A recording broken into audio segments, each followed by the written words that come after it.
Do I have a motion to come out of closed session? Motion to come out of closed session. Do I have a second? I'll second. Any discussion? All in favor? Aye. I'd like to welcome everybody out to the April 7th, 2026 Town Council meeting. Please stand for the Pledge of Allegiance. I pledge allegiance to the flag of the United States of America and to the republic for which it stands, one nation, under God, indivisible, with liberty and justice for all. Again, thank you all for coming out. Does any member of council have invocation? I'm sorry. The Reverend Stephanie Riley is here today. Thank you, ma'am. Let us pray. Gracious God, we give you thanks for this day and for the blessing of living in such a beautiful community. For the gift of this place, the ocean, the shore, and the people who call Sunset Beach home, we are grateful. We even give thanks for the traffic, reminding us that we live in a place where so many come to rest and to find peace, to enjoy the beauty of your creation. As we gather this evening, we ask your blessing upon this meeting, that it may be guided by wisdom, marked by respect, and grounded in a shared desire for the common good. Be with these leaders who've been trusted with responsibility. Grant them clarity of mind, patience in discussion, and integrity in decision-making. Help them to listen well, to speak thoughtfully, and to act with fairness and compassion. And we give you thanks for those who serve and protect this community, especially our police and fire.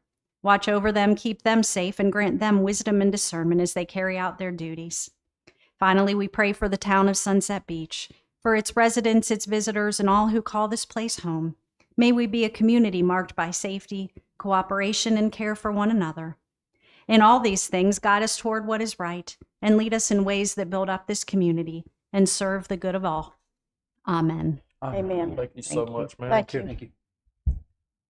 Next up, does any member of council have a conflict of interest or appearance of a conflict of interest in regards to any item on the agenda? If so, please state. I do not. No. No. Nope. No. Thank you. Moving on, approval of draft agenda. Does any member of council have anything that needs to be changed as far as the draft? If not, do I have a motion to approve the draft agenda? I make a motion to approve the draft agenda. Do I have a second? Second. Any discussion? All in favor? Aye. General council discussion, individual council comments. Does any member of council have anything they'd like to speak? Mr. Mayor, I'd like to say something. I'd like to thank the tree board, the chair, Becky Spotch, for her leadership for our first town's annual Arbor Day event. And also, we are now a official Tree City USA.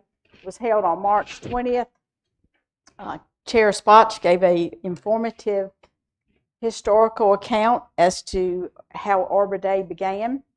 Lisa Myers, who's an aide to Congressman Rouser, presented the town with a certificate of congressional recognition.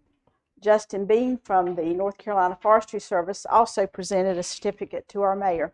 I'd like to thank the members of our tree board for doing the event, for all the leadership that went into that. And we got a little fun that we got to do. We got to plant a tree. It was a butterfly magnolia tree at Fire Station 1. So we just want to thank everybody involved with that. Anything else? Any other member of council got anything? Okay. All right, we'll be moving on next. Our proclamation, Public Service Recognition Week, celebrating the millions of government agencies. Creating the millions of government employees in the federal, state, and local government across the United States. Whereas every single day, public servants work in the federal, state, and local governments providing service to the American people. These unsung heroes do the work that keeps our nation functioning. And whereas government employees in many cases serve under oaths of office, and whereas many public servants, including military personnel, police officers, firefighters, border patrol officers, embassy employees, sorry y'all, my glasses are bad, healthcare professionals, and others risk their lives each day in service to the people of the United States and around the world. And whereas public servants, including town administrators, administrative assistants, finance directors, finance technicians, town clerks, human resources, event planners, building inspectors, permit technicians, zoning code officers, police officers, firefighters, and public works professionals, as well as countless other occupations who do day in and day out provide the diverse services demanded by the American people, including the people of the town of Sunset Beach, of their government agencies with efficiency and integrity, and whereas with these public servants at every level continually would be impossible in a democracy where its leaders and elected officials change regularly. Now, therefore, I, Shannon Phillips, the mayor of the town of Sunset Beach, do hereby announce and to proclaim to all citizens and set seal hereto that May the 3rd through May the 9th of 2026 is Public Service Recognition Week. Everyone is encouraged to recognize the accomplishments, contributions, and service of government employees at all levels, federal, state, and local. Proclaimed on this 7th day of April, 2026.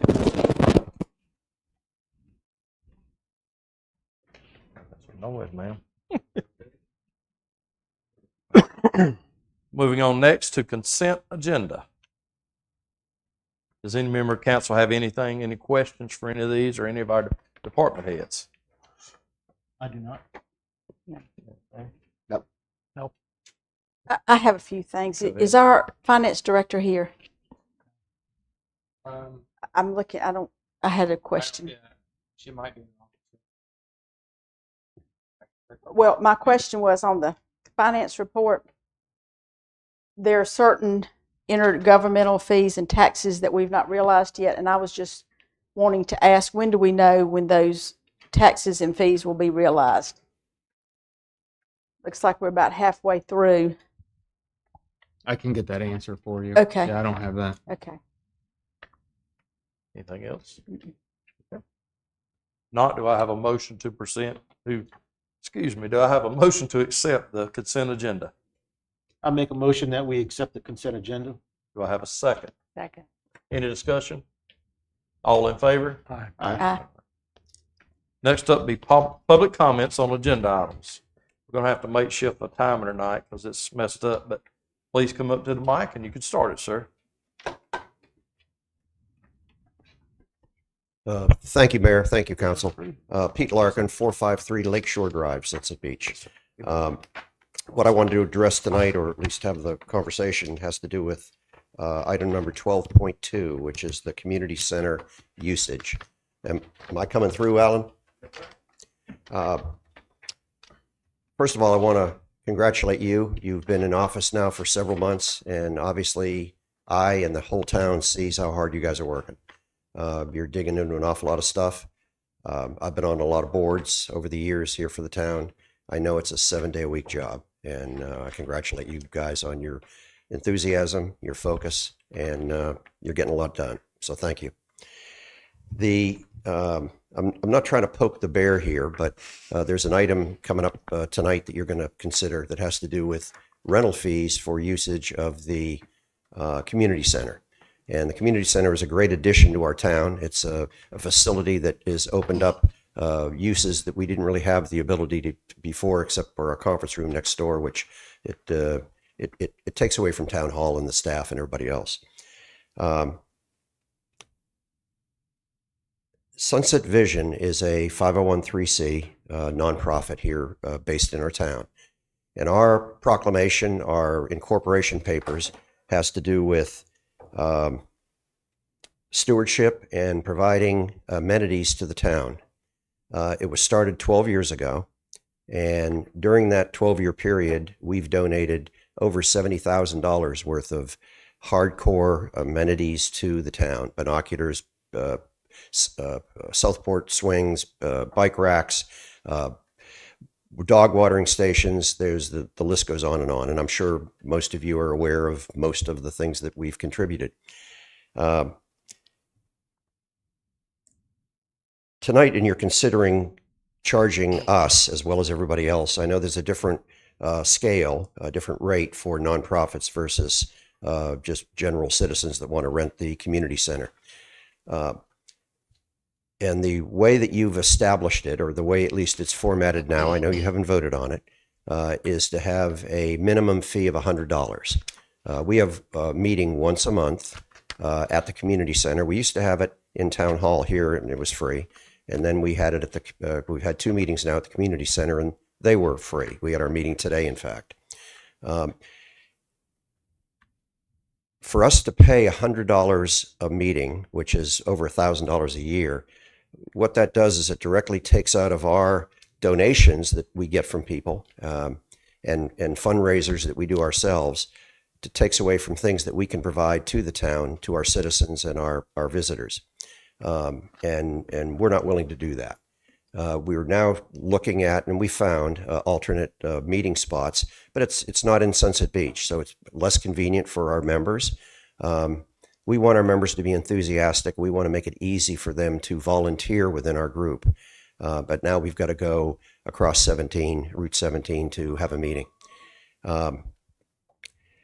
One of the things that we were considering before all of this came up, and it's only come up recently since we've read the agenda for tonight's meeting, we were considering, we provided an AED to the police this past week, and we've provided several other things to fire department and police over the last couple of months, which we're very excited about. And we know that they are excited because they've really come to good use, saved lives, in fact. We were considering, because we noticed the other day there was not an AED at the community center. So we were considering donating an AED, and they're $22,200 for use at the community center. I've talked with Stan about it and Captain Gray, and I just mentioned it tonight to Chief. But it kind of leaves a sour taste in our mouth when we're volunteering, and it's almost like, okay, you're going to pay for a meeting room, and that's going to take away from things that you can contribute to the town. I'm not going to go on about this. I'd just like you to think about it. I know it's a dilemma for the council and the mayor to decide what is a nonprofit. Yeah, there's certifications for that, but what's the goal? What's the mission statement of that nonprofit? What input? What are they really contributing to the town of Sunset Beach? Sunset Vision does nothing but provide amenities for the citizens and visitors of Sunset Beach. We do not raise funds to do anything outside of Sunset Beach. Everything is a give to the town.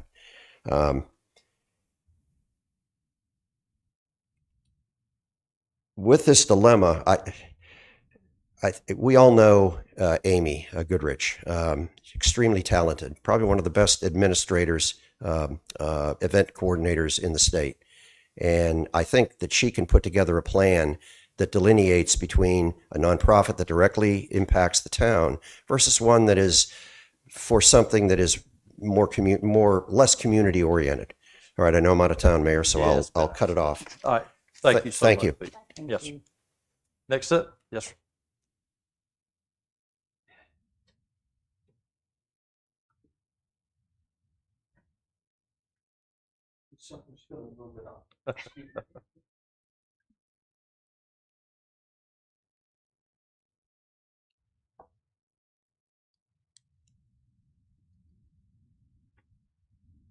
Good evening. I'm John Corbett, 1313 Canal Drive. I'm chairman of the Committee to Honor American Veterans, also known as CHAV.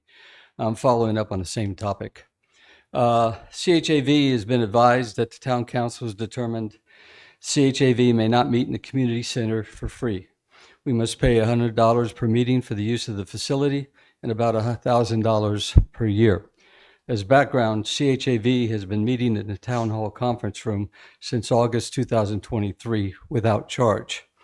This was a continuation of the working partnership between CHAV and the town since the town council approved the Veterans Memorial in the park on August 5th, 2013 at the town council meeting then. With the 2015 completion of the Veterans Memorial at a cost to CHAV of over $120,000 plus $3,000 for the security camera, CHAV built, paid for, and continues to fund maintenance and electricity with no funding support from the town. Since the groundbreaking in May 2015, the memorial has been the location of the joint town and CHAV Memorial Day and Veterans Day ceremonies. And since the 9/11 memorial was constructed with planning and some funding assistance from CHAV, it has been the site of the annual 9/11 ceremonies.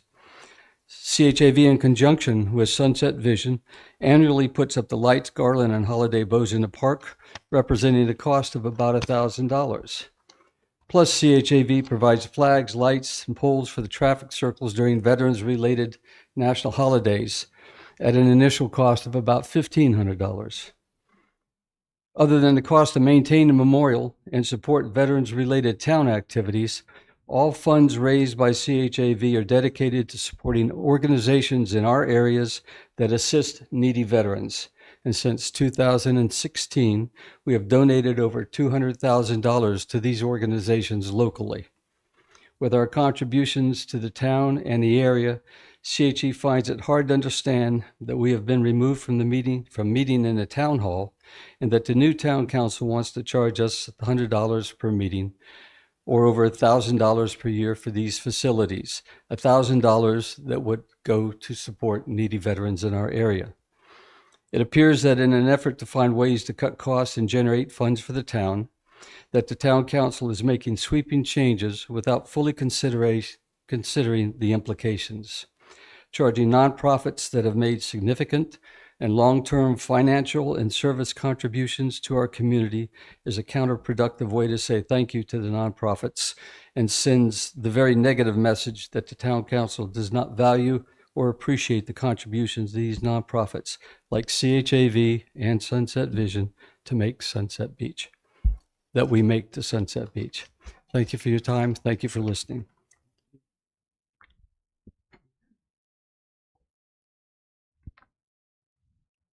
All right, anyone else? Yes, sir. Come on up.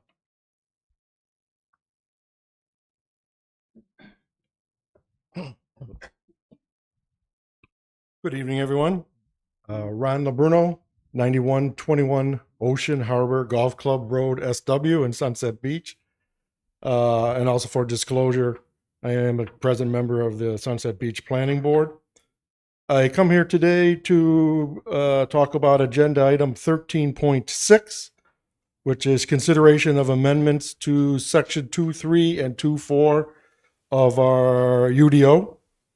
And I'm asking that the council, in reviewing this, reject the proposal as written. And of course, only I can see the one that was published with the agenda.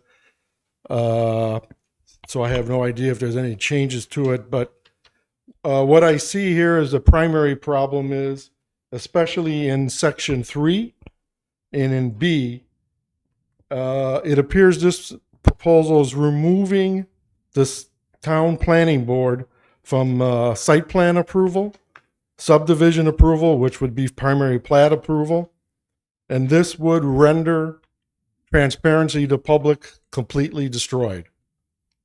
As it states right now, when there's a major site plan, a major subdivision, 20 or more lots, they come before the planning board. The plans are distributed. The public gets to see the plans. We review and discuss the plans. They get, just as in your meetings, 2 places to make comment. And of course, written comments also. By removing this authority from the planning board, subdivisions can be built, can be approved behind closed doors in the town staff, and the public will never know that it was going to happen. A subdivision the size of the sanctuary could be built next to you, and you won't know it until the bulldozers start knocking down the trees. In the last UDO revision, to streamline the process, we did remove minor site plans, less than 20, and final plat approval, which is subsequent to the preliminary plat approval, off the planning board and to staff to streamline things and make it go faster and simpler on small projects. But adopting these changes means that basically all development in the town will be done inside the building with no knowledge by the public, no ability to comment and listen to our discussion to see what's happening around them. I think that would be a mistake, and I'm a little surprised it's even here, because further above in, I guess, paragraph 2E, it seems like the council there wants to promote public participation in the planning process and provide opportunities for community input regarding planning members. So in my mind, these two things are exactly opposite of each other. So I'm urging the council, at least on that main item alone, not approve this proposal, because it certainly will bring transparency to an end on these developments in our town. Thanks very much for your consideration. Thank you. Anyone else? Yes, sir.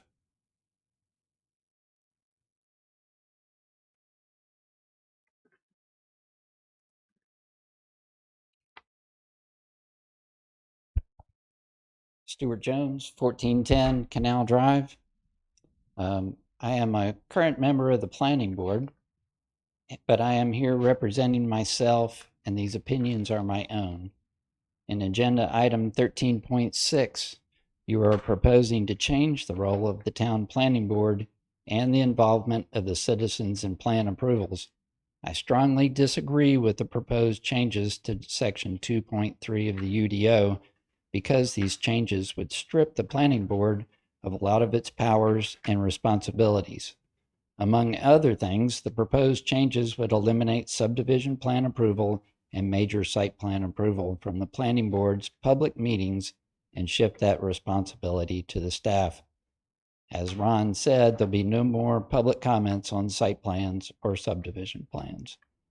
By changing the terms of service, the proposed changes are commonly disrespectful to the current and past planning board members who have worked hard to study plans and initiate positive changes. As proposed, the planning board members can be removed by you with or without cause at your whim. So if a planning board member says something to you you don't agree with, they'll just be removed. I'll probably be the first to go because I'm speaking out.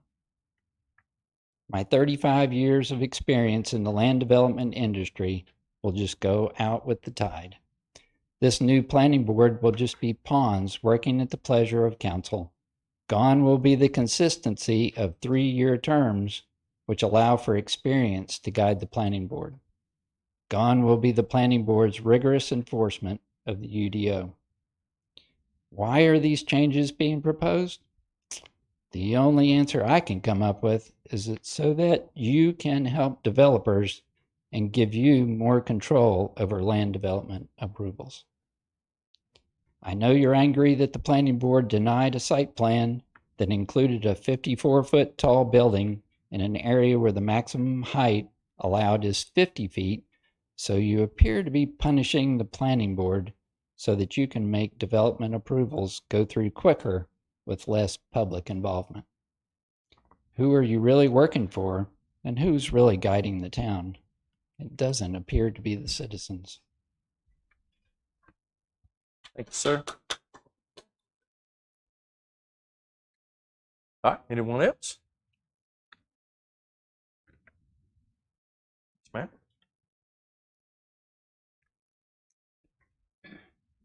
Candace Sieben, 611 Lakeshore Drive in Sunset Beach.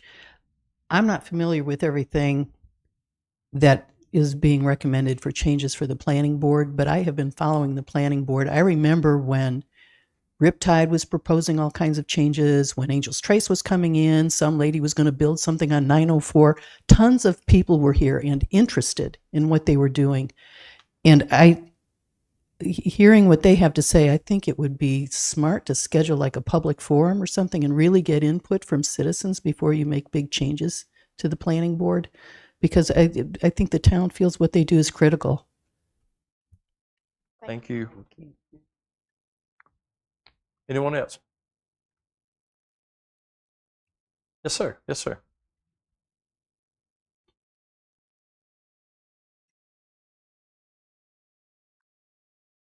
Hello, folks. I'm Steve Srini at 7645 High Market Street, right across the street here in Sunset Beach. I had no intentions of coming up here today and talking. I just came here kind of for some self-enrichment of what's going on in the town.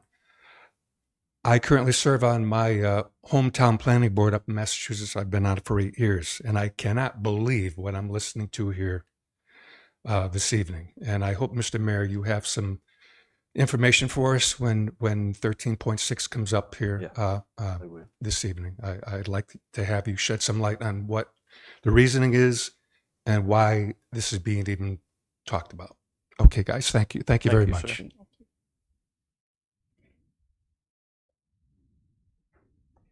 Anyone else? Agenda items? If not, we'll be looking to move on. Thank you all.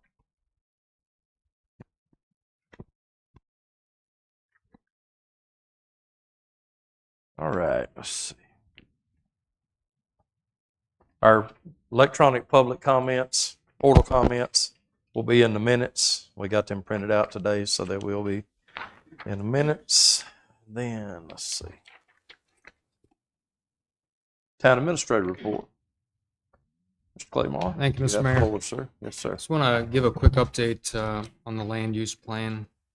Council's made the decision to place a temporary hold on the land use planning process to allow for additional review, evaluation, and consideration to be sure that the plan fully reflects the priorities and long-term interests of the community. The council intends to relaunch this planning process later with a new kickoff, providing residents and taxpayers with plenty of opportunity to participate, share input, and ensuring that community engagement remains a key component as we move forward. The Catchment 7 project is currently delayed again based off of a sewer line that's in the way on Main Street. We've signed a change order to have this moved, and we're waiting on contractors to come to the site and move that sewer line. We're hoping to get that done as quickly as possible. If you haven't noticed, out front of Town Hall, there's new signage over both of the entrances. As we reported several months ago, we've opened back up the entrance on the building inspection side. There's very nice signage that complements the building. If you haven't noticed that, please take a look. We welcomed new finance officer, Alicia Armstrong, to our staff. She started recently, and we've also started our new code enforcement employee, Ms. Kathy, who has started under Carrie's supervision within the last couple of weeks. Bolton and Menk, who we have contracted with for an island traffic and parking study, is in town and taking a very close look at the spaces on the island. What they're going to do is take the spaces and put them into 3 categories. Think of a traffic light, red, yellow, and green. So if a space is deemed red, they don't like it, and it may have to be repurposed or removed. If it's yellow, it's going to need some further consideration. And if it's green, it's a spot that's likely going to stay. I want to remind everybody that this Saturday Run Sunset, the Sunset Beach Marathon, is taking place in the town park. Runners will spend some time on the island through Sea Trail, Georgetown Road, Seaside, back down Sunset Boulevard to end in the park. The run kicks off bright and early in the morning. So if you are coming or going from the island, expect some possible delays. The bridge will remain open, and we'll do our best to keep traffic flowing on that bridge, but watch for runners if you're driving around Sunset Beach.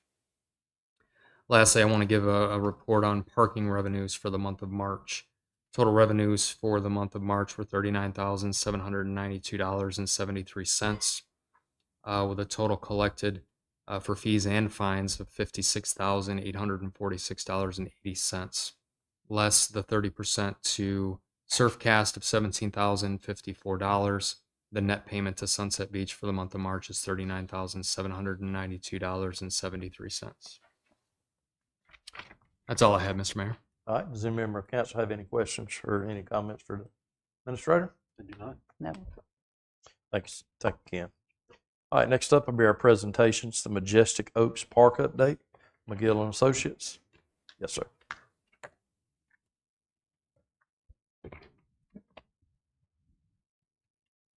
Thank you, Mr. Mayor and Council. Good to see everybody this evening. In your packet and on the screen will be a few sheets just to provide where we are now, where we began. We'll revisit the past just a little, just to acquaint you on the steps forward to the current position of the park, and see if there are any questions beyond this point. I will attempt to work this properly. The park itself, as you know, is bordered with North Shore 16th and Cobia. The existing park site has had some uses, past uses since the town's purchase, and obviously some more alterations since that time from the town's usage for the dredge project and some storage of materials. Those things happening as the park design unfolded. So that was just a brief of the park as we look at the boundaries, and of course being bordered on the south by where the Waterwood features would be. As we look at the next slide, we'll revisit the past a little. Back in 2023, when the town proceeded with the Parks and Recreation Master Plan. Prior to that, actually in 2022, was the purchase of the property. The town went through that process that also included some grant funding, which we'll make note of on the next slide. But the Comprehensive Parks and Recreation Master Plan became a holistic view and look at the town as a whole, the existing parks and recreation facilities, as well as those potential locations around the town that may be of interest and public serving in the same fashion, both looking at independent site connectivity to existing public locations and or properties, whether the town owned or had interest in, or in this case had purchased. And the park itself, the Majestic Oak Park, was referenced in that master plan. And again, as you flip to the next page, it emphasizes the funding that went along with that. And with that, the funding agency's confidence, recognizing consistency to the project, and both through the land purchase and also the next phase of Parks and Recreation Trust funds that were applied for and received for the development of the project too. So, and important to note, in the Parks and Recreation Trust Fund grant portion, those are matching funds. So for the town's portion of those equal amounts would have been matched both on the acquisition side and also in upcoming construction. So those $500,000 grant amounts, in essence, would be matched. Thank you, Chief. So those grants amounts would be matching grants. Now the next ones, the Division of Coastal Management Access grants that were received are non-matching, that can be applied both as part of your matching toward those other grants, or independently in addition to what you may choose to use those grants for the projects. The acquisition, again, already completed, and those grants satisfied. The other two that you see, the $500,000 and the $392,000 roughly, for the project development side. So in speaking of those project grants, and as we roll toward what will ultimately be the last slide, there's only a few more slides left before we see the last evolution of the phase one site plan. But these grants, if you look at them combined for construction, roughly you've got the $500,000, the $392,000, roughly the $892,175. That's one version of that. The town at that point could match or add to that amount. Say for example, an additional $108,000 would get it up to about $1 million. Likewise, the town could, pause there as a match. That additional match to get up to the $500K would be what the town would be eligible for. So what I mean by that is, if the CAMA Access grant were used to offset that $500K, then the difference between the $500K and the CAMA Access would be the remaining match.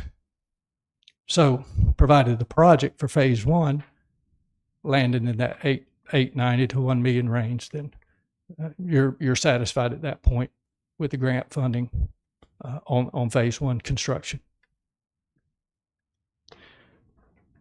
The next slide was a park-specific concept plan that was part of the master plan development for the park in conceptual phase. And this was intended to be part of the Parks and Recreation Trust Fund application for grant funding. And it is conceptual in nature, given that the boundaries and general proximity to water and or other features were known, but specific land features related to survey data, those waterward features that would be necessary for the docks, piers, access points, wetlands, and other environmental features. They weren't known at the time, the soil's characteristics and or otherwise. So for this Part F grant funding application, the concept plan was based on the known initiatives at the time and the intent for phase one and future development. Phase one specifically being pulled out to provide that section of the park that could be supported directly with the grant funding. Both those grant fundings that you saw, those grants were based on what you see in green, which was the phase one. Future phases were outlined here. So it's important to note in this that the features you see in green are the key components of the park, both for phase one and future phases. Future phases are not binding for the grant. The phase one items in green are what are intended to be constructed and or produced by the town to satisfy the grant requirements. So those things that you see on there, your canoe kayak launch, wildlife observation platforms, your parking area, open space, that boardwalk access to those features, those waterfront features, those are intended to be satisfied as part of your grant application for phase one. If we go to the next slide, you will see phases, what we'll call phases one and future phases of the park that evolved after the on-site characteristics and features were needed. So as you flip back between the prior slide and that one and your sheets, you can see the evolution from one to the other. The expanded use of the site, particularly in the trail system and in the walkway systems through the marsh and the environmental areas. And a lot of that is intended not only for the I'll call it the town use, but also many parks are set up for public access use for field trips from schools and things of that nature, where they will have educational opportunity in the trails in and around the estuarine areas. Sometimes those, and you see boardwalks set up sometimes in that fashion too, where you would see the informational environmental placards on those boardwalks in various locations. So sometimes those amenities are preferred for multiple uses. But that one, that demonstrates the expanded version as of March. Really, yes, as of March, that was the final build-out version. Phase one of that build-out version is your next slide. Again, March 26 would be the phase one plan. You say, well, okay, of that version, what part of it was associated with the grant and would necessarily need to be constructed as part of phase one to satisfy the grant requirements. This would have been that in the first part of March. This was the connected routes that would have tied to the future development. I'll mention too I'm going to back up one slide because I wanted to mention this. In the overall park plan, we'll discuss permitting status in just a moment, but one important feature on the permitting side is that the permit plans, if you will, were set up to include what could be a future final build out in order to maximize potential for impervious area on the site and have a stormwater master plan that would accomplish what might be intended for future with a modification just to ensure feasibility and permittability for an expanded site. So that permitting process doesn't restrict you in the future and certainly supports the initial phase one. So I didn't mention that on the permitting side for the build out. And as again, this one simply pulls out those components that would have been future phases of that original version. And then as we rotate to the final. This was following some recent inputs and some thoughts on reducing the trail system and creating a more compact system that still could be expanded in the future, but at this point might limit expenditures on some of the other features, particularly in the Marsh Walk and Boardwalk features. Those can certainly tend to be expensive in nature on linear footages. So this version, we call it the April 2026 version, is a layout that condenses that and accomplishes and keeps the intended uses to meet the Parks and Recreation Trust Fund Phase 1 requirements. So this is I'll call it the latest version that has been rendered, and we're certainly glad to talk about this one further and what next steps are related to that. I'll mention as far as permitting, the sedimentation erosion control permitting is out. We're having dialogue with those folks now. The stormwater is nearing submittal.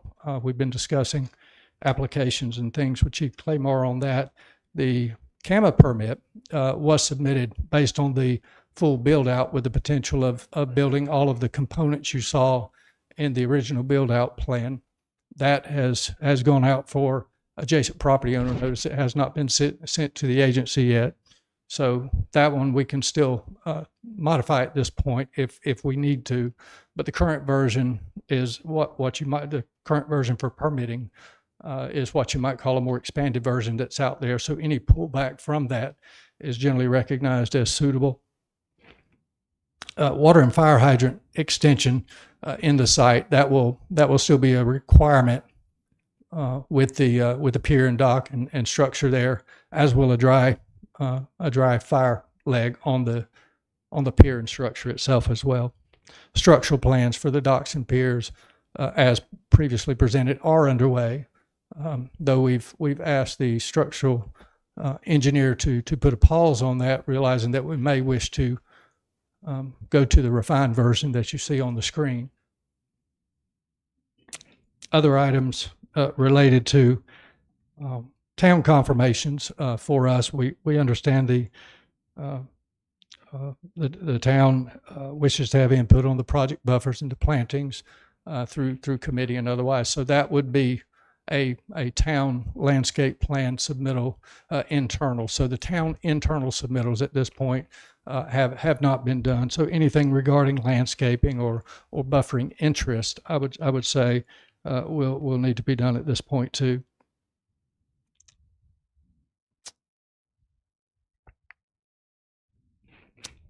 I think that is all relative to up to date with current permitting that is out, where we are on the current site plan, how it began, the funding that's there.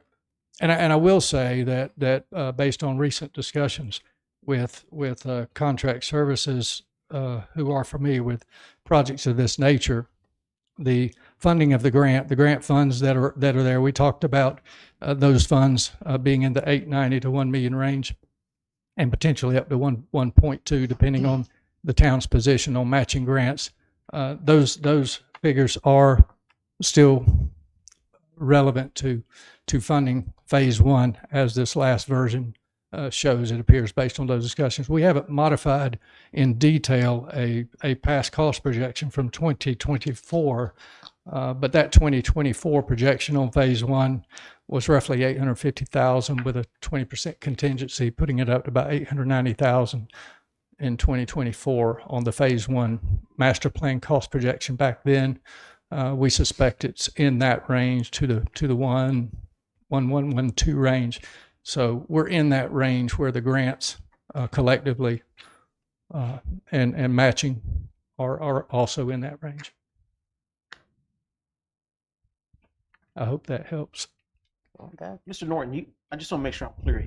That plan we're looking at right now, that does have the fire hydrant in it. Is that correct? It's kind of hard to see on my plan. Yes.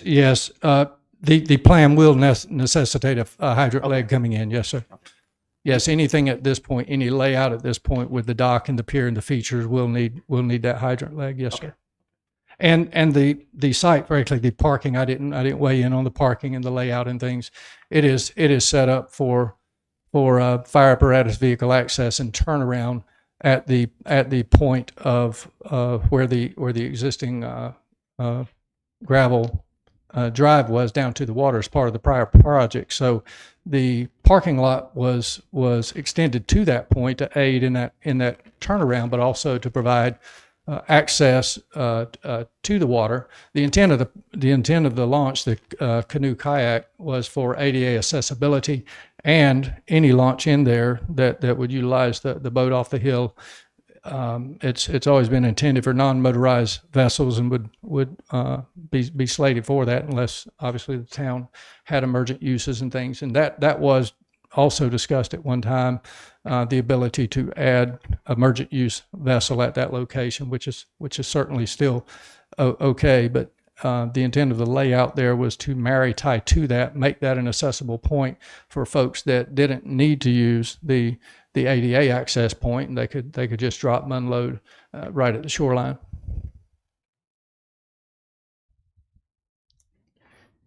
Member Council got any more questions? What is the next step for this project? What is the next step? Next step for us, we need to confirm, based on this last iteration or alteration from relative to phase one, that we get confirmation to proceed with that. If so, we will confirm with the structural engineer what that means on his end. On our end, for permitting on site, stormwater erosion control, it doesn't change anything on what we've submitted or prepared. We will discuss with Division of Coastal Management if there are any tweaks to the CAMA permit after the first notice to adjacent property owners. That change should be easy if and minimal. The key will be discussing any changes at this point with the structural. If he resets things, it's the same structures, if you will. They're just oriented a little differently, and of course tidied up into one location. So confirming the site plan is the next step for us. As soon as you can do that, we can begin that process and conclude what would be both the permit set that would go to the agencies and your construction set, which would include those structural plans. So that next step for the agencies outside of Sunset Beach is needed to confirm for us if this layout works, or if there's a modification to this layout that you'd prefer. This one does work. It provides access. We've checked the water depths, and of course the CAMA restrictions on this is everything's good as far as we see on this. We want the town to weigh in on that. So the green features that we see, and I'm presuming that the public's seeing the green features too. The green features here, these are features like the boardwalk, the pier, the fishing platform. Those are features that we must have in order to satisfy the grant. That's correct. How do we find out how much they are? Because I mean, it looks great. Mm-hmm. I might want to buy a new Mercedes this year, but I need to know how much it is. Yep. How do we know how much it is? We know we've got $500,000 for the land acquisition. We know that the land costs $2 billion. We know that that's $1.5 million our taxpayers are paying. How do we do a budget like that, line by line, on how much each feature will cost? When do we look at that? And because I mean, it looks great. And I can give you my thumbs up. You all probably can too, but we don't know how much it costs. No, and the estimate performed back when the conceptual plan was done, that's the one that had the breakdown you're asking about, and it was based on known numbers and quantities in 2024. That was where it was landing in the 850,000 range, I believe, as I recall, with a 20% contingency puts it around 890. And again, short of recent discussions with contractors who have worked on parks with these same features, we don't have hard numbers unless you instruct us to go back and perform another cost estimate. What I will say is that the latest modification to the site plan definitely saves some dollars on the linear footages with the walkways and things. Those can always be added back later for those features across the marsh and things. But based on my conversation with those folks and some recent bidding on similar projects, there is a comfort that you are in that range where the grant funding is. Again, it part of it may depend on how much, whether the $500,000 match comes directly from the town. Obviously, that puts you at $1.4 million, which is probably more than is necessary for phase one. So you're probably somewhere in between that 100 and some match that you have to make and the 500 that you could make if you wanted to, fully match the Part F. I think you're somewhere in between based on the input I've received currently. The only way to know for sure is to get it to bid and get it in contractors' hands. Our estimate relies on a couple of things: bid data and contractor inputs, where we would call vendors and or contractors and itemize once again and go back to the 2024 version and update that. We certainly do that. But at this point, your site plan, the last one we showed, appears to be in current budget range and matching with your Part F grants. Thank you for that. You're welcome. Yes, sir.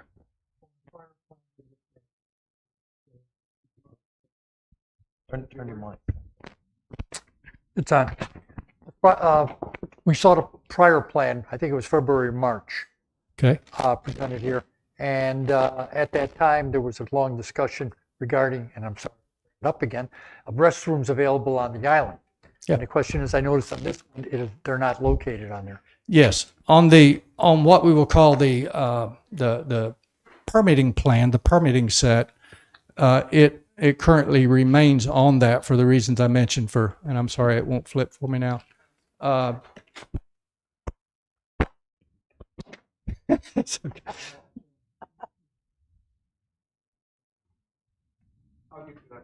Okay, no worries. Currently on the permit set, we are, and on one of your sheets, you'll see a restroom on it. Mm-hmm. So we'll call that the permit set. On the permit set, we are accounting for that potential future impervious area, just to make sure, from a stormwater standpoint, if you want to add a restroom later, that we're capturing a footprint to accommodate that, so that there'll still be a modification later, but we want to make sure that the availability or capacity of the soils and infiltration rates meet what they need to for that facility. For phase one, which was the concept plan for the Parks and Recreation Trust Fund grant, the restroom was in future phases. Okay. So it remains in future phases. Thank you. Yes, sir. Mr. Norton, in reference to the restroom, remind me again, is that going to be a septic tank that will, if we have one later down the road, will that be a septic tank, or will that be plumbed back out to Cobia Street? Yeah, the intent is to tie it to the vacuum sewer system with an extension through the property. Yes, to that point. Okay. And then in regards to our tree that we have out there, how close are we sure that the root system and anything around that is not going to be disturbed or harmed in any way? Yes, the intent was to stay completely out of the drip line of the oak and have some margin. So where the fence was on the original survey, which was basically at the drip line, and a buffer from that. That was the intent on layout. Yes, sir. All right. So this gets approved and we decide we're going to build it. Would you recommend not using any portion of that land that's still available for any type of spoils from dredging or anything like that? I think unless you want to provide a separate access from the other side, if accessing from the west, you would have your permeable paver systems in, and you would have could be impacted, and those obviously anything that is traveled on and or debris lost on becomes an issue. I don't recall the exact width coming off of 16th of the connection point there. There's possibility of coming in and out through that side, I suppose. And there's always opportunity for coming in the main entrance with some protection on your surfaces. They will be designed for emergency vehicle loading.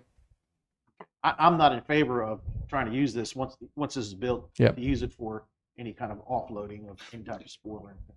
We're fix it up, make it nice. Yeah. We're going to turn around and mess it up. And to your point, that one of the items when the town convenes on the landscape will be the decision in phase one whether irrigation, sprinkler system, lawn, what do we want, seating? Do we want sod? How do we want the lawn area to look? So that impacts and could be impacted by that same thing. Yes. Yep. Any more questions? No? Thank you, Mr. Norton. Thank you, Mr. Mayor. Thank you. Thank you. Mr. Norton, I believe, are you looking for direction from the council tonight as to how to proceed? As long as we get it soon, we can press forward. Fair enough. Within the week. Very good. Yep. Thank you. Thank you. Next up will be our community center usage. Miss Amy Goodrich, you'll have the floor.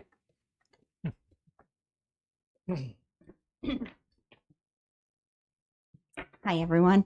So tonight for you, I have a presentation just on the community center itself, the history and the charges and some of the restrictions that we have on that space for us to just to give you more information in your discussions on how we want to use the community center going forward.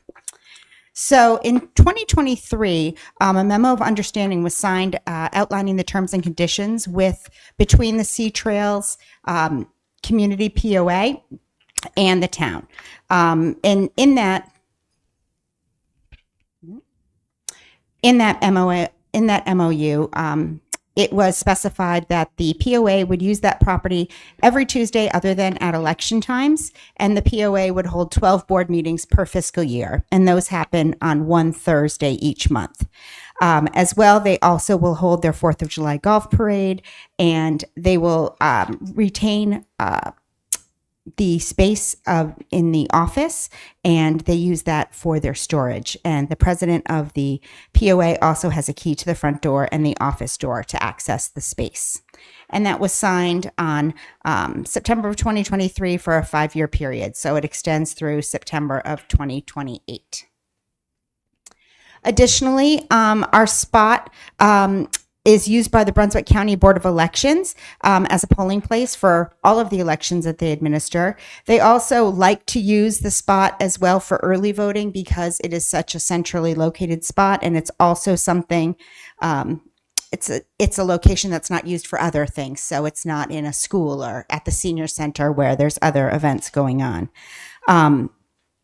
Normally we are chosen, but they do notify us approximately 4 to 6 months prior to use. But I do usually reserve it knowing that that's most likely what's going to happen. And we are not paid for that. We pay them to be able to have that. So currently we use the community center for nonprofit, educational, or private events. So POA meetings, weddings, baby showers, family reunions, funeral repasts, educational seminars that are free to the public, civic organization meetings, and government meetings as arranged by the town, such as the 904 corridor study. Right now, on the community center application under the general rules of use, we do have a rule that lists that the use of the facility for personal gain or money-making projects is prohibited, and also that kitchen facilities are not for preparing food for sale. So these might be a couple of items that we would want to address if changes were made to how the community center was being used in the future.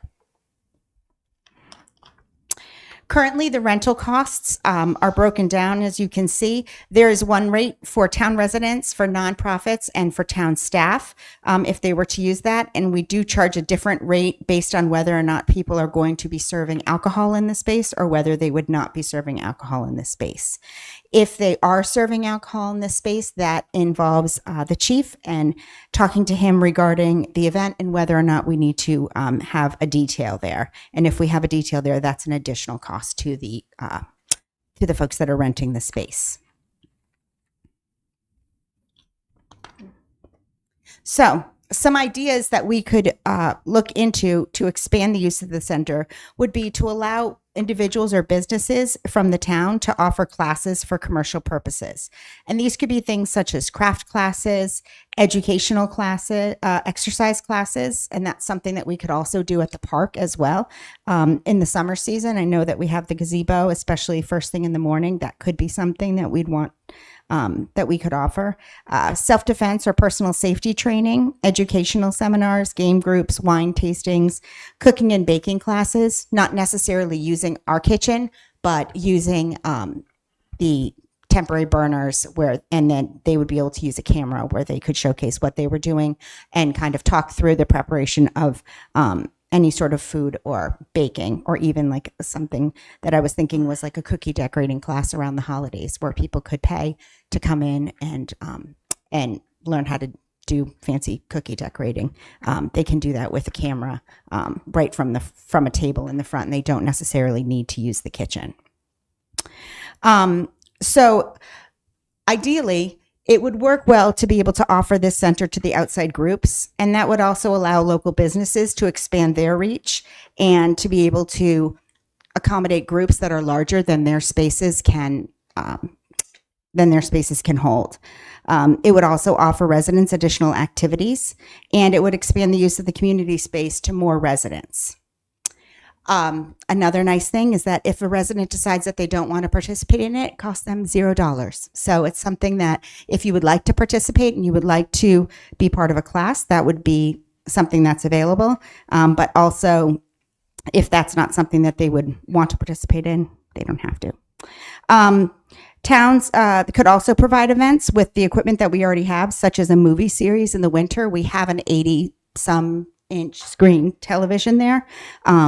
And we have a streaming service. And if we wanted to show movies for free, that's something that we could do because we wouldn't be charging for them. So I don't see that we'd have any sort of liability in that way.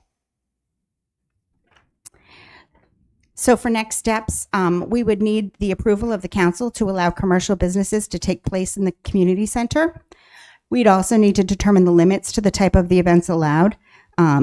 If we want to ensure the conduct of the special event is not reasonably likely to cause injury to persons or property, to provoke disorderly conduct, or create a disturbance to neighbors of the community center. Do we want to allow people to use the outside of that space to be able to have outdoor events? And should the park be included in this discussion as well? We also talked about if you wanted to offer discounts for off-peak event times, such as weekday mornings or afternoons.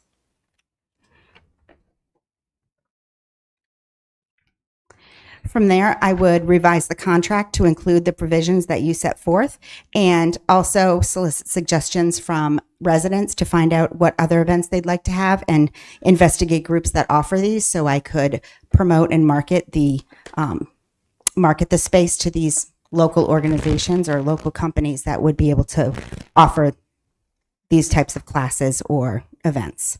I would also conduct a marketing campaign to make the residents aware of the changes.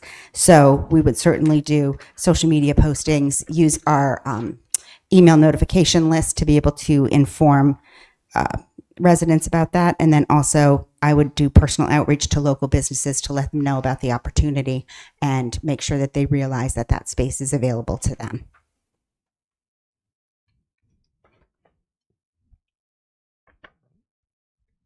Any member of council have any questions for Ms. Amy tonight or this afternoon?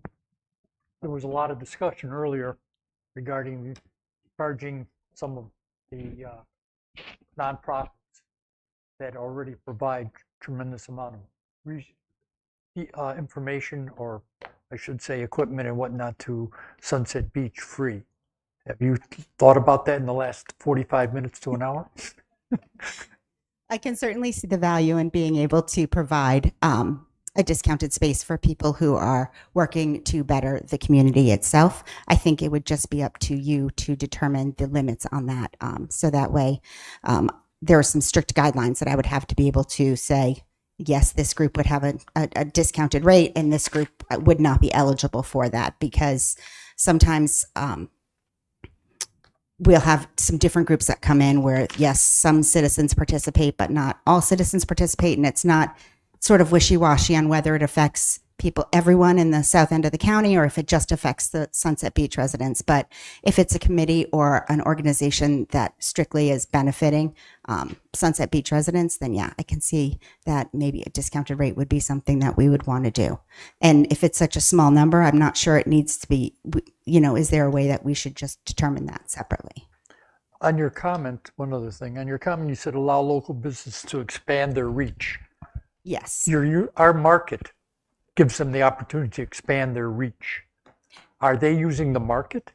Yes, I have some different vendors. I think what I meant by expanding their reach is more that a lot of vendors, and I'm using places like Host and Graze or Salt and Vine, where they are, they have charcuterie boards, and Salt and Vine does a lot of activities. Well, he's very limited by the amount of space he could use. Whereas if they could partner up together, rent the space, and do a wine tasting and charcuterie board building event that they could market to the public, it would allow them to have more people than they could actually have in either one of their actual brick and mortars in town. But they could use either of their businesses to do the same thing if they partnered together, correct? They could use either one of their businesses. They're just limited by the amount of space they have. And if we're charged for a policeman, if they're having a wine thing, I think they're going to have to think about that. So every time we have any event that has alcohol, we certainly always include the chief, and he makes the determination of whether or not we need to have an additional officer present at those kinds of events. Amy, thank you for all the information. And my take was initially when we were talking about doing this, and we wanted to open up and have events offered to our residents at the community center, was more in line with town-sponsored events, like events through your department, where events would be scheduled there, where you would have people either come in or do the event and have them come in. And obviously, if there's something that a fee is needed, then we would have them do that online, do all that, and register and everything. That was kind of the concept, I guess, initially. And I know I would love to see that happen, where we actually have events there weekly so residents can go to them. Some that would be free, some that may be a charge for residents to go to. I would like to see that start first before we open it up or consider it for businesses to actually do commercial stuff in there, like where they're profiting, so to speak. I mean, I guess if you bring a vendor in, they could be profiting a little bit, but maybe some things we could do where it's just to cover the cost type of thing. I don't know. Your thoughts on that? Because Sure. that's kind of, I think, what we were going for, was to offer things to our residents so we can utilize that space. Sure. I had a couple of thoughts. One, just initially having a number of events where they were being planned and then I was being there to execute those events is taking a large part of my time on a weekly basis away from the other events that I am focused on, as well as the other things that I do in addition to just the events for the town. So that's one concern that I had, and just being able to market these events, schedule the events, make sure that people were paying for the events, being there present, setting up for the events, and being there during them, which is an issue that I can see, something I can see becoming an issue if depending on how many events those were. The other issue that I thought was that also puts the town into having a lot of liability. So say we had an exercise class and someone was injured. Now, if it's an outside group doing it, they've signed a liability waiver with the town. So we have a hold harmless agreement with the person who has booked the space. Whereas if we had, say, the town hired someone to come in, then it puts the town in a legal situation.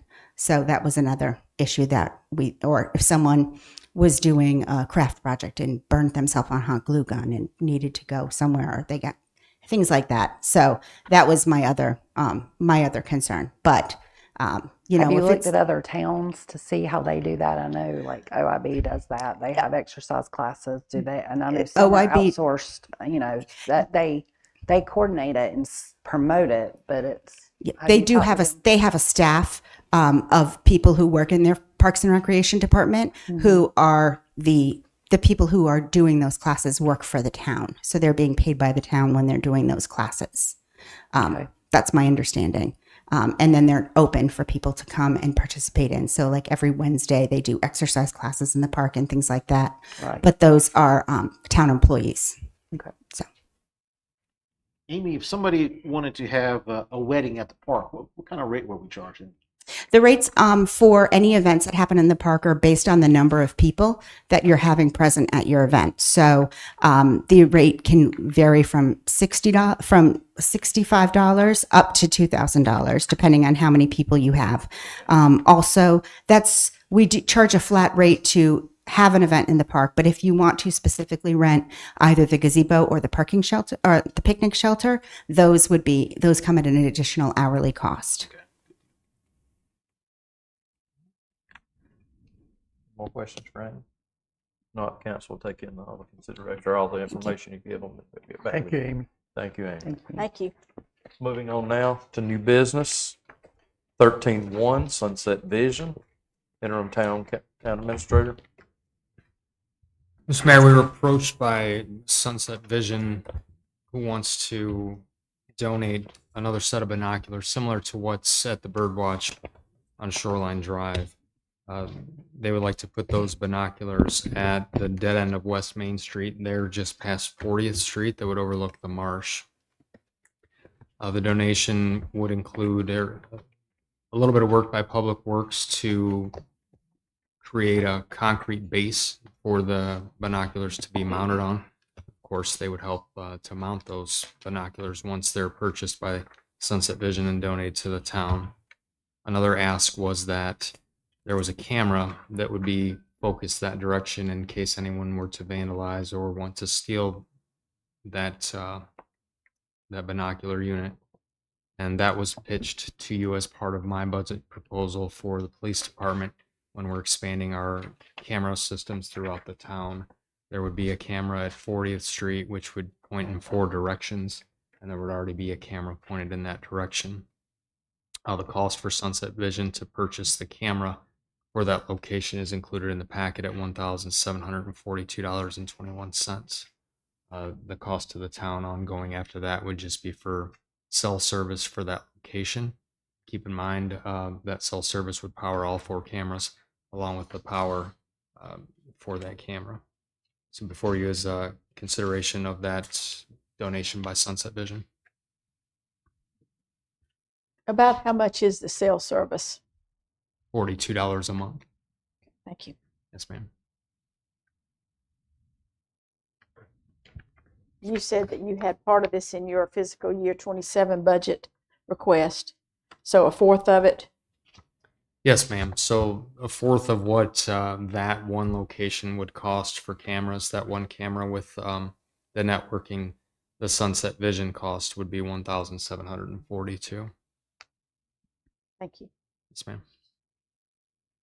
Anyone else got any questions? No, what's the pleasure of council in regards to this donation? I'd like to make a motion that we accept this donation. I think it's an awesome thing. Do I have a second? Any discussion? All in favor? Aye. Aye. Thank you. Thank you to Sunset Vision. 13.2 RFP Beach Sanitation Services.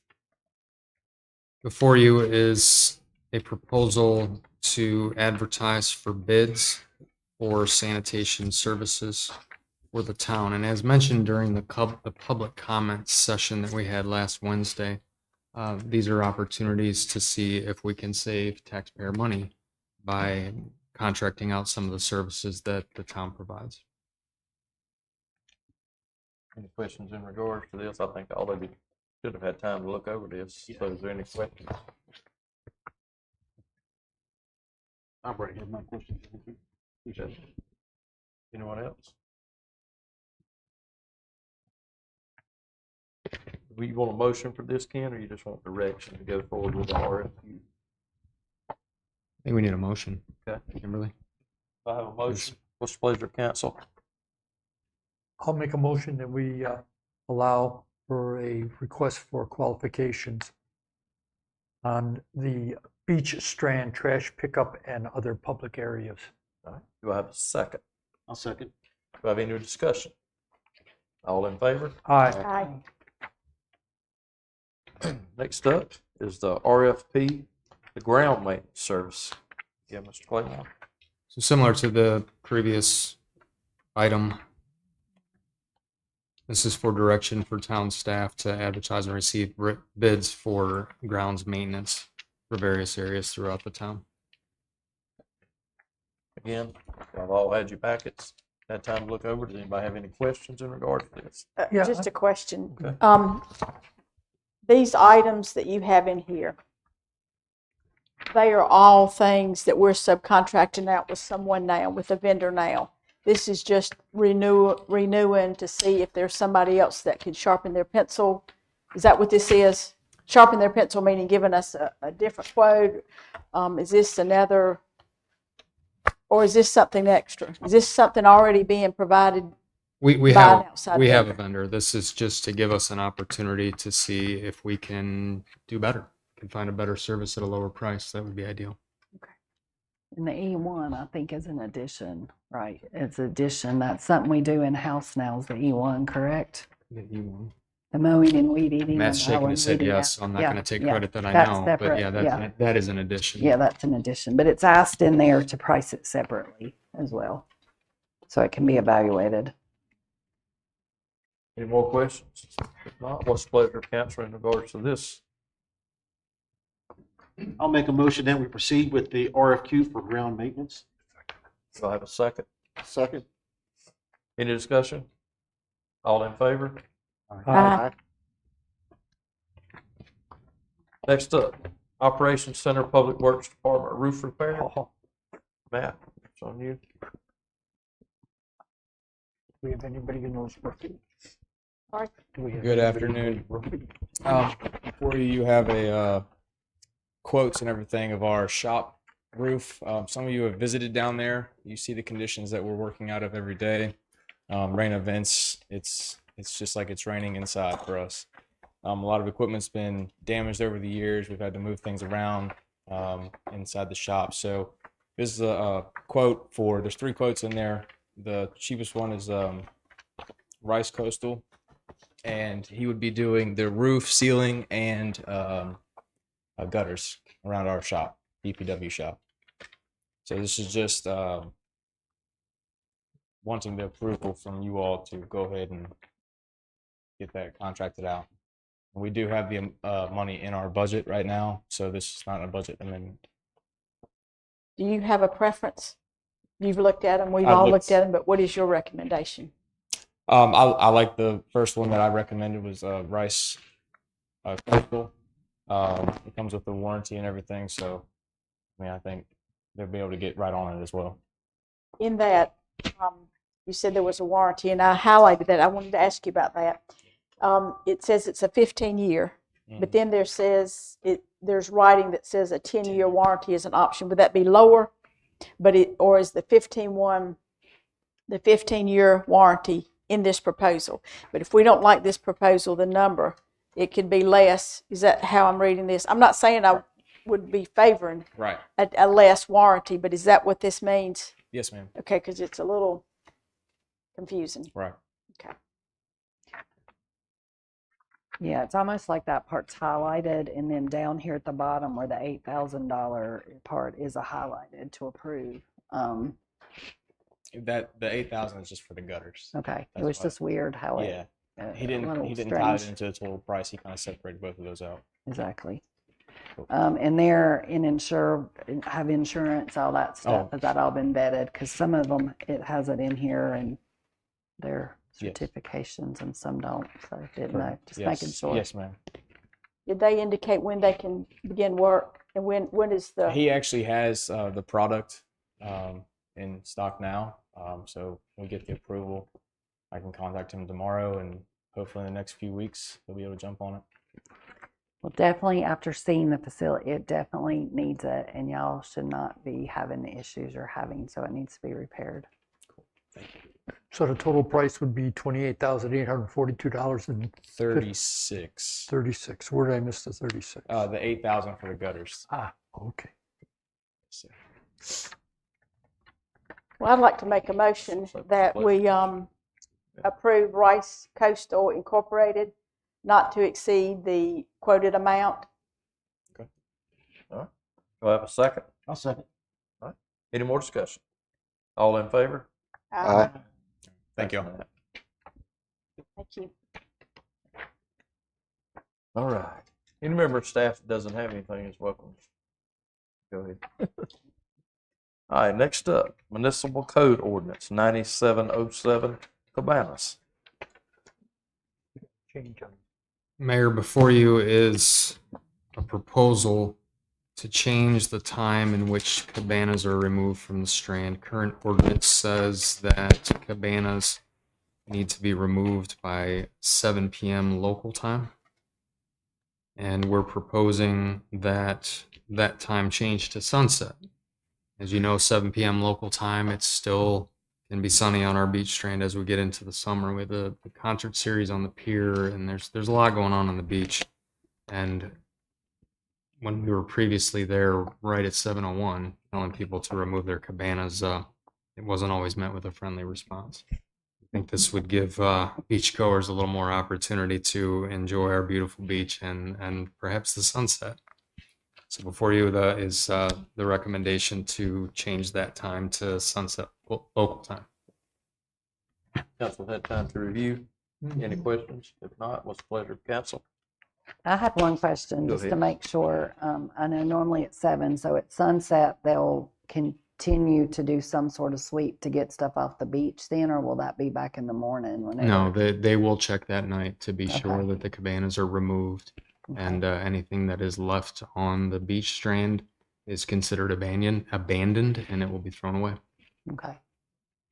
And Chief, will that be Beach Patrol doing that, what you just mentioned, or will that be one of your officers? It'll be the police department's responsibility. Thank you. What's the pleasure of council? I'd like to make a motion that we amend chapter 95-07 to have cabana removal time at sunset. All right. Do I have a second? Second. Any discussion? All in favor? Aye. Moving on. Consideration of amendments, sections 2.3 and 2.4 of the UDO. Before you for consideration is some proposed amendments to the UDO, and I'm looking for your direction to send this to the Sunset Beach Planning Board for them to consider adopting these changes.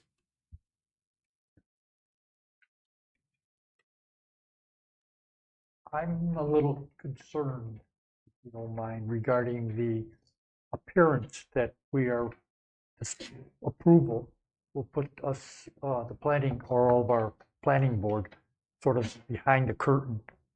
We'll be making decisions. I'm just not sure the fact of open sessions is spelled out well enough in here for everybody to feel comfortable. I mean,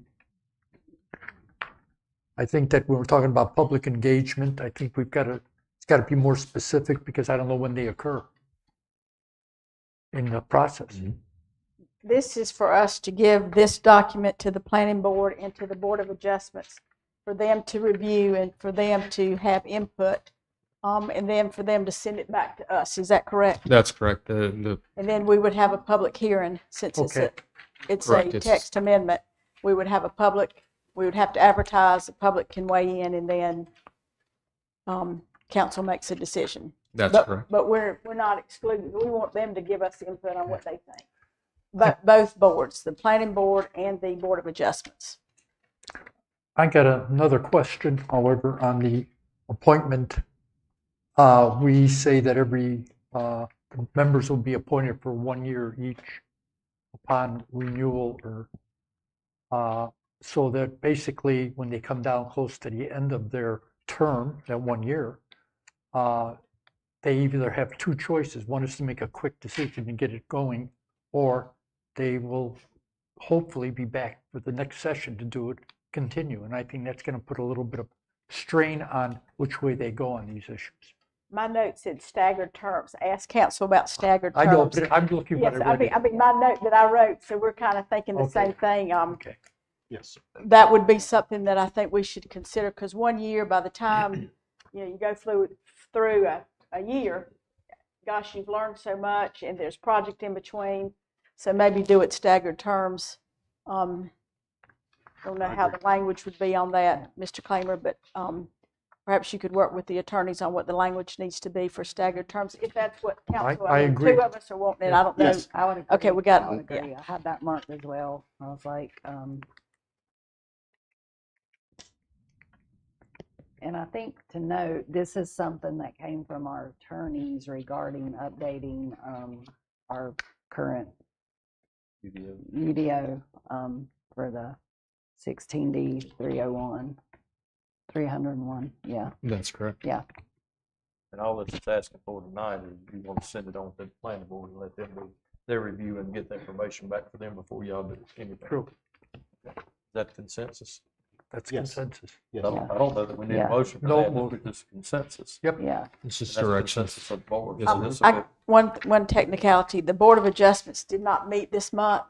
They've canceled it, so they would need to perhaps call a special call meeting to discuss this if we want this to be back on our May agenda. But I do think that if we're wanting to do this, we need to direct both boards, Planning Board and Board of Adjustments, that they need to meet and make their recommendations for our May council meeting.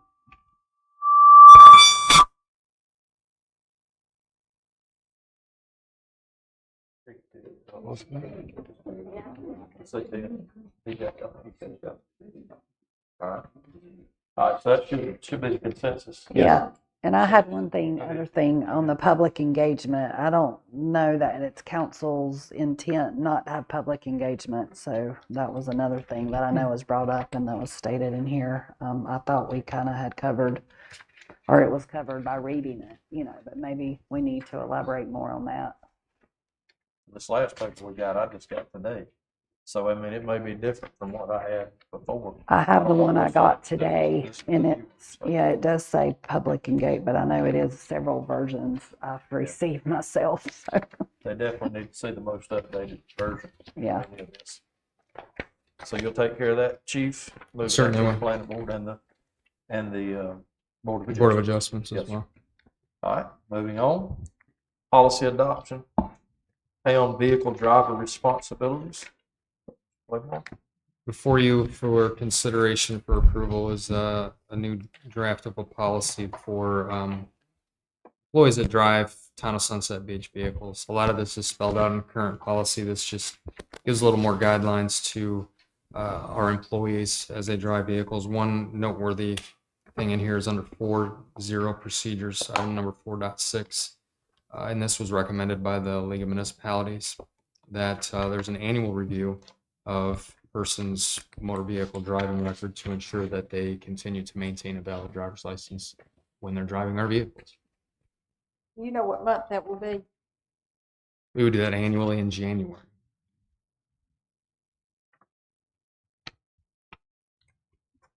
Any more updates on it? No, sir, that's all. I'm sorry. Council had time to review this? Mhm. Yes. What's the pleasure in council of adopting town vehicle driver responsibility requirements? Motion to adopt town vehicle driver responsibility requirement policy. Do I have a second? I'll second. Any discussion? All in favor? Aye. All right, next up, pay scale and classification update, addition of codes enforcement officer. This is more of it's a classification that we have to change, where we had a project manager / code enforcement employee previously who was under the pay grade 20. And with our new zoning and code enforcement officer, that is going to be in pay scale number 9. This is to establish that position within pay scale number 9. Council has time to review this. Mhm. Do you have any questions in regards to this? Yep. No question. All right. Well, I have a question. Go ahead. Do we have a code enforcement officer or not? Yes. We do currently, No, yes. I know we do now. We do. Did we have one before? Yes. So then why- Doing a split duty. It was under, that's what he was saying, it was under level 20 because there were 2 different jobs. Now it goes back to 1 job. So One it's just job. clarification. Okay. To let them know that this is the only, just- they don't get the 20 pay scale. Right. Correct. This is Moving just it to a- cleaning up. It's just Exactly. housekeeping, moving it to a different salary good. grade. That's all it is. Yes, ma'am. All right. What's the pleasure of council in regards to this? You need anything on this? I'll make a motion to approve adding the code and zoning enforcement officer to the salary schedule. I think he needs to have that. So, okay. Have a second? Second. Any discussion? Clarifications there, you understand what it's for now, right? Got it. All right. All in favor? Aye. Thank you. All right. Next up will be our various board appointments. We have this one. That's right, that's the one we added. Okay, Yeah. I'm sorry. Who comes after that one? No. That's 11. This is 10. Various board appointments. This is none. Yeah, 13.9. This is none. That is 13.9. You need it? Okay, I'm sorry. I looked at code enforcement. I'm sorry. I told you I can't see Yeah. tonight. My glasses terrible. Budget amendment on codes enforcement position. Go ahead, Ken. I'm Yeah, there were sorry. 2 sections to this. The first was I knew I to had two approve it papers that the housekeeping matter to put it into pay scale 9 or grade 9. This is to fund that position. So again, we had a previous code enforcement officer, and that money does exist in the current budget. This is simply to move it from one line from salary grade 20 to salary grade 9, and the numbers are there before you that will get us through the remainder of FY26. It's no increase to the budget. It's just moving money. Pleasure of council. I'll make a motion that we approve the budget amendment. No amendment, just to transfer money. Okay. I know what they put something like that. All right, do I have a second? I'll second. Any more discussion? All in favor? Aye. Thank you. Now it's our various board appointments. The council brought in or put out, we had some positions open on some various boards. Some boards we don't have openings on, but while they were there, they decided to go ahead and let people come in and go ahead and start putting their names out there, so we can always have a wheel there for in case things come up and people have to be off boards, or anybody could get sick or anything could happen. So we're trying to be more proactive in having this ready. We had 12 people came out and interviewed for various boards, and the council got their ideas together and have given me that today, so I'll be announcing those. We have an opening on the ERC that runs through July, and then of course it'll be re-upped, but this person would of course have a shot at it also. The council has chose to go with Mr. John Payne, and we have 2 openings on the tree board. We had 2 people put in, Miss Michelle Tinger and Miss Gil Terrigla, I think is how you pronounce that. But that is the choice of the council. And on the Board of Adjustments, we also had 2 openings there, and the council has given me Bruce Hovermail and Thomas Anthony are the 2 people that they're sending forward to this. Do I have a motion to approve these board appointments? I make a motion that we approve the board appointments. Do I have a second? Second. Any discussion? All in favor? Aye. All right. Thank you all. Now, this is 1311 Municipal Code Ordinance. Go ahead, Mr. Ken. Before you, Mr. Mayor, Council, is consideration of an adoption of an ordinance to prohibit low-speed vehicles, golf carts as they're known, from parking in town-owned parking lots, which would be on the island, the streetscape, gazebo, and the area on West Main Street at 40th.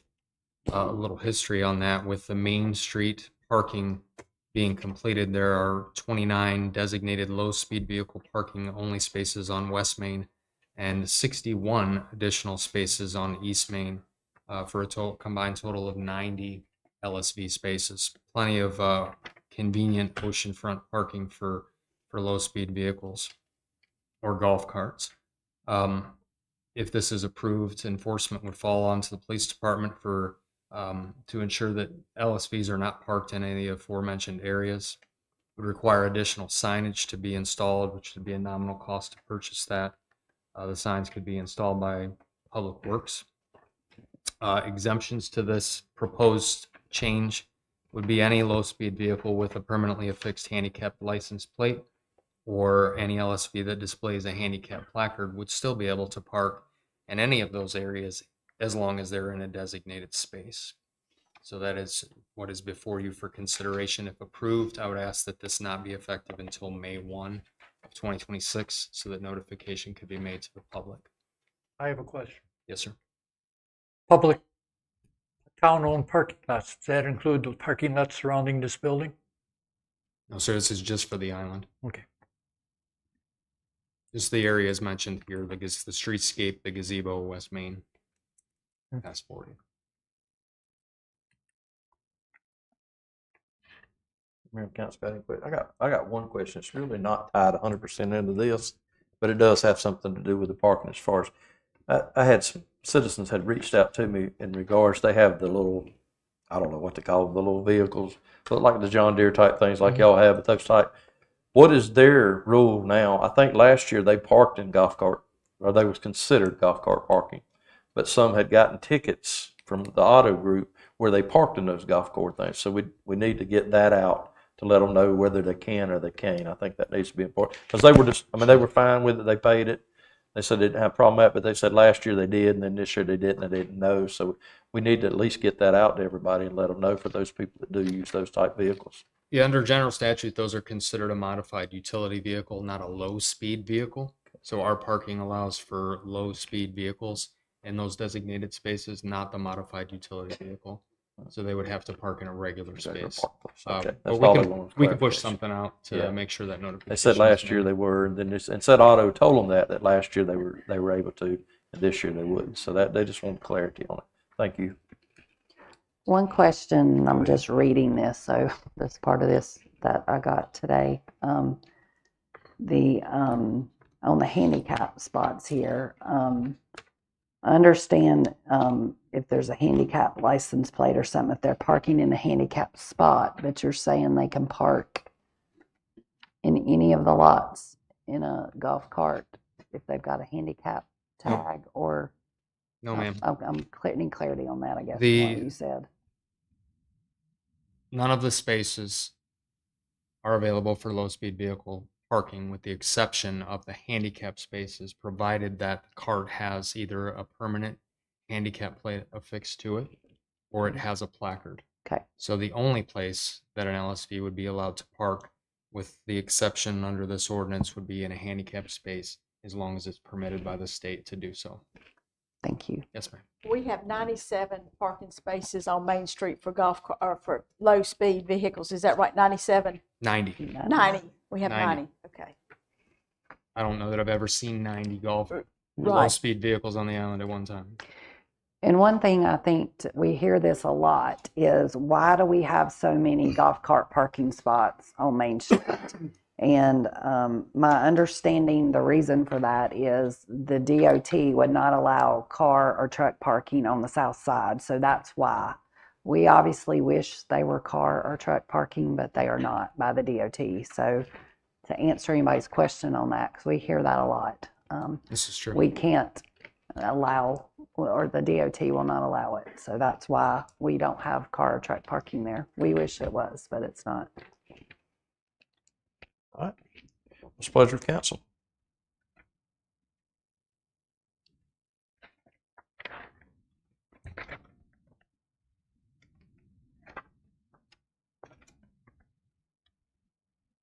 I'll make a motion that we adopt the amendment for Chapter 72, the code ordinance regarding low-speed vehicles parking in town-owned parking lots. Not going in effect till May Not 1st. going into effect until May 1st, 2026. I'll second that motion, Mr. Arnold. Go ahead, any more discussion? Any questions? Not, all in favor? Aye. Everybody good? Okay. All right, next is a disposition of directives. Does any member of council have anything that needs to be added on to here? I do not. I have asked before, and I don't know that I did it in this forum though, but we have an application for board appointments. And it's just like a check sheet. Which board would you like to apply for? And then why are you the best qualified or something like that?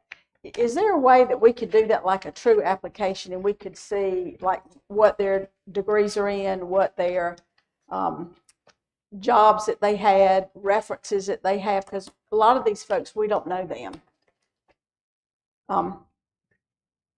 Just maybe think about that to put on the directives if there's support for that.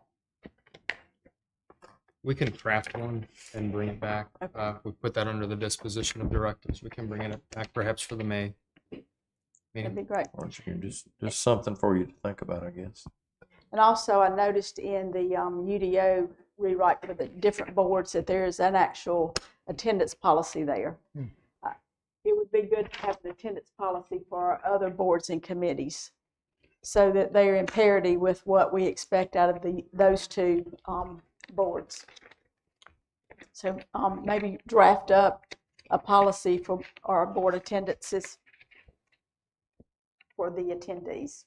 Last time we had a disposition of directives, we threw out banking and auditing.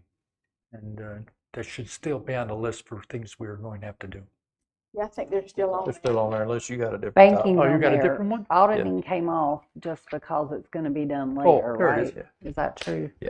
everything's there. Auditing isn't been banking. Yes, sir. Yes, sir. They're still on there. They just hadn't brought them up yet.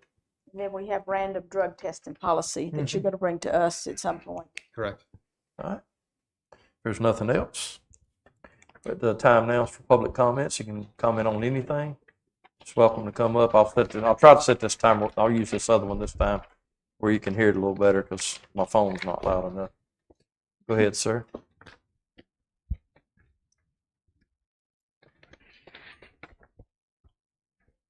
Stuart Jones, 1410 Canal Drive. Again, I'm a current member of the planning board, but I'm here representing myself, and these opinions are my own.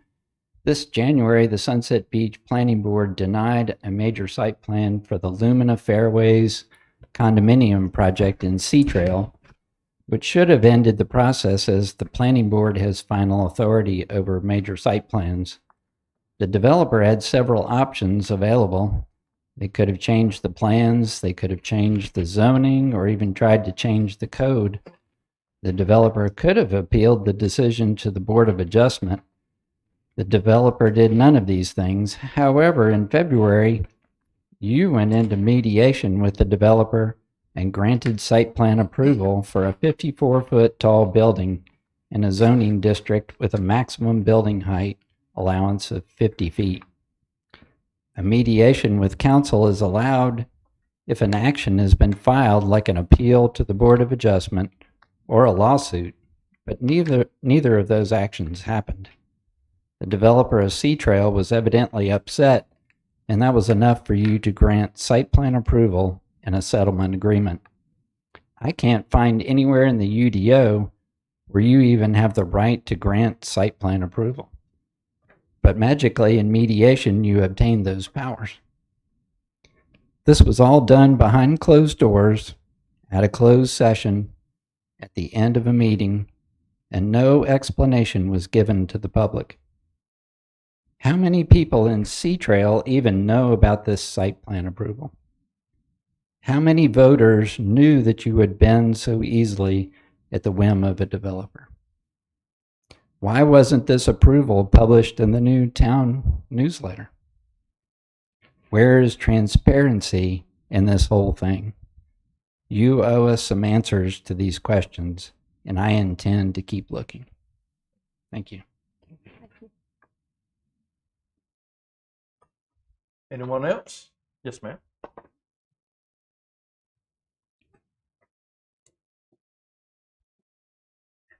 I'm short. Kathy Jones, 1410 Canal Drive. I'm here to talk about a safety concern for our citizens. Almost 10 years ago, in July 2016, due to a fire, 2 families on the island were forced out of their homes for 2 years, and 2 others lost rental income for a period of time. The fire was caused by the carelessness or ignorance of a renter who neglected to properly extinguish the coals of a charcoal grill. During the night, a wind blew up and knocked down the grill into some highly flammable pine straw mulch. The pine straw quickly caught fire, and the winds pushed the fire into the next yard belonging to permanent residents Ann and Greg Jensen. The fire, fueled by the pine straw, reached the Jensen's underground propane tank, which then accelerated the fire. Someone walking in the wee hours of the night saw the fire and began banging on doors. The The Jensens escaped with their dogs and their pajamas and nothing else. No flip-flops, no ID, no medications, nothing. Their backdoor neighbors escaped with flip-flops and their animals, but both families had to helplessly watch their houses burn. Nothing remained of the Jensens' house. Nothing remained of their possessions. Their neighbor's house was badly damaged, and the 2 houses beside them were also damaged. 10 or 11 fire departments responded to the fire and poured water on our roof, 5 doors down, to keep my house and the ones in between from catching fire. After the fire chief composed a notice recommending that houses on the island not use pine straw as mulch, but it was not widely publicized and it was not repeated. Most do not know about it, never heard of it. As the council seems to be concerned about resident safety, I ask you to conduct a comprehensive and sustained campaign every year and enact an ordinance, if one isn't already on the books, to educate owners on the dangers of using pine straw mulch and instruct renters on how to use grills in a safe manner. Every spring, I see rental and resident houses putting out pine straw as mulch, and it is a huge reminder of what has happened.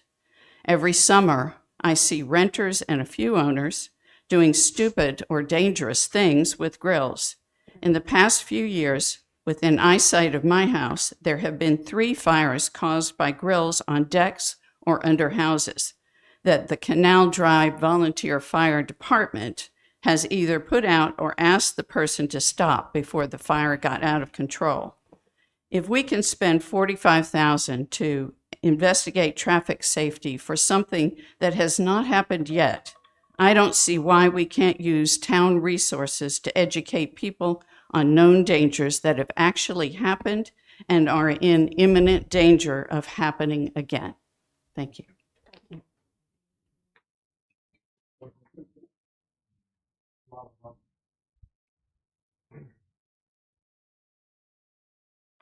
Ron LeBruno, 9121 Ocean Harbor Golf Club Road Southwest. Earlier today in the meeting, our interim town administrator, Mr. Ken here, in item 11, made reference that the comprehensive plan or land use plan is on hold, which is fine. But I just like to remind the council that we went out to the public to solicit survey input. And if I remember correctly, we had like about 1,200 survey responses. So I think to show some appreciation to the public who did spend some time, not a lot of time answering that, is that a way that the council could retrieve this data or at least protect this data and then republish it? Certainly the planning board, I would think, would like to see it, so that we don't, that at least the time spent on that survey, we at least have the data and have the final report on it. There may be some expense involved in doing the SurveyMonkey report at the end for the final, but I think it'd be to show some respect to people, even though it was a short, 10, 15-minute survey that people took, that they respect their time and that we collect the data and at least look at it. Thanks. You want to answer him on that one? Yeah, I've been in contact with Anchor Point, with Wes McLeod, about the data. It has been preserved, and there's no intention on just simply disregarding that data. It will be reviewed. Oh, very good. Thank you. Thanks, sir. Anyone else? Yes, ma'am.